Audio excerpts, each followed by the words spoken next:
વડિયા શહેરમાં આવેલ આંગણવાડી કેન્દ્ર નંબર 106માં પોષણ પખવાડિયાની ભાવભેર ઉજવણી કરવામાં આવી હતી, જેમાં આંગણવાડી બહેનો દ્વારા કઠોળની રંગોળી બનાવી હતી અને વડિયાના 82, 83, 84, 85, 86, 88, 90 અને 106 આંગણવાડી કેન્દ્ર નંબરની તમામ કિશોરીઓની વાનગી સ્પર્ધા રાખવામાં આવી હતી।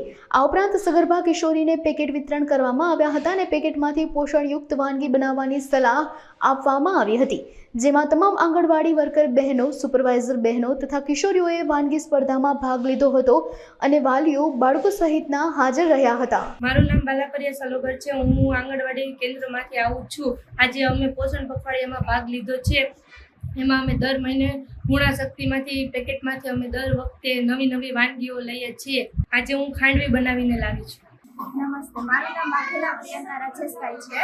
આજે અમે આંગણવાડીમાં એકત્રિત થયા છે। આજે અમને જે દર મહિને પૂર્ણા શક્તિના પેકેટ મળે છે એમાંથી અમે અલગ અલગ વાનગીઓ બનાવેલી છે, જે વાનગીથી અમને પોષણ મળે છે। આ બધી અલગ અલગ વાનગીઓ છે, તમે જોઈ શકો છો।